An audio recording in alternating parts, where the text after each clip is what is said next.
ఇప్పుడు వరకు ఉన్నటువంటి ఏ నియోజకవర్గంలో అయినా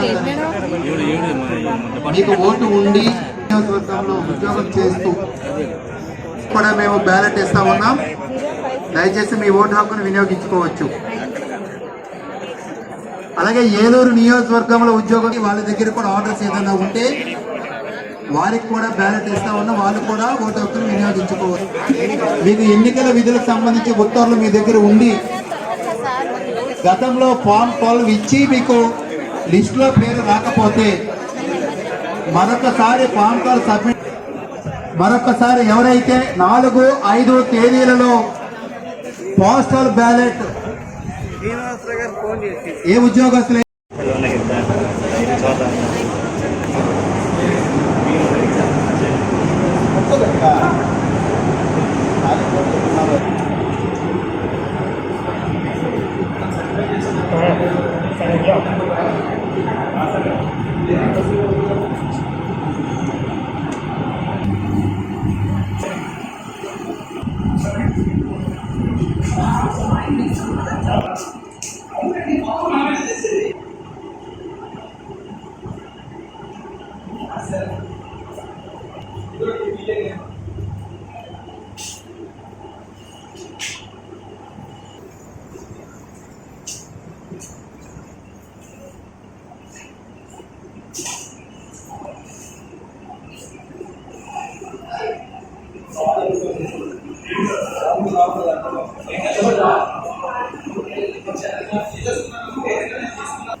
పేరు మొక్కండి. నెంబర్ 65 ఏలూరు అసెంబ్లీ కాన్స్టిట్యున్సీ యొక్క రిటర్నింగ్ ఆఫీసర్గా పనిచేస్తున్నాను. ప్రభుత్వ ఉద్యోగులకి నిన్న శనివారము, ఈరోజు ఆదివారం 2 రోజులు కూడా ప్రభుత్వ జూనియర్ కళాశాలలోని కోటదెబ్బలోని గల జూనియర్ కాలేజీలో ఎంప్లాయీస్ యొక్క స్పెషలిస్ట్ సెంటర్ ఏర్పాటు చేయడమైంది. ఎంప్లాయీస్ వారు ఎవరైతే అప్లై చేసుకున్నారో 2449 మందిని ఇక్కడ దరఖాస్తులు ఇవ్వగా వారందరూ కూడా ఇక్కడ సకల సదుపాయాలతో ఏర్పాటు చేయడం జరిగింది. నిన్న సుమారుగా 943 మంది ఎంప్లాయీస్ వారి యొక్క ఓటు హక్కును ఉపయోగించుకున్నారు. అలాగే ఈరోజు 595 మంది ఉపయోగించుకోవడం జరిగింది.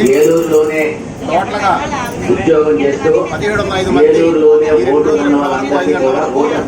వారి యొక్క ఓటు హక్కును ఉపయోగించుకోవడం జరిగింది. ఇంకా కంటిన్యూ చేస్తున్నాము.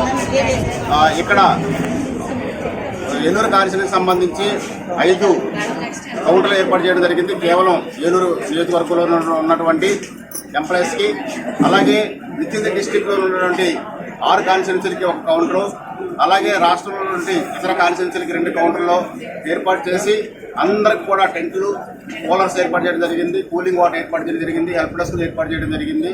ప్రతి కౌంటర్లోనూ 6 మందిని ఉద్యోగస్తుల్ని బ్యాలెట్లు ఇవ్వడం కోసం, అలాగే వారికి సహాయంగా ఉండటం కోసం ఏర్పాటు చేయడం జరిగింది. ఎవరికి ఎలాంటి ఇబ్బందులు కలగకుండా ఇంకా వేరే ఇతర సిబ్బంది, జడ్పీ సిబ్బంది, అలాగే మున్సిపల్ కమిషనర్ సిబ్బందితో ఇక్కడ ఏర్పాటు చేయడం జరుగుతుంది. కాబట్టి ఇక్కడికి వచ్చినటువంటి ప్రతి ఒక్కరికి కూడా అన్ని రకాలుగా చూసి వారి యొక్క ఓటు హక్కుకి ఎలాంటి ఇబ్బంది కలగకుండా వాళ్ళు ఫెసిలిటీస్ను వాళ్ళు ఉపయోగించుకునే విధంగా ఓటు హక్కు ఉపయోగించుకునే విధంగా చర్యలు తీసుకున్నామని తెలియపరుస్తున్నామండి.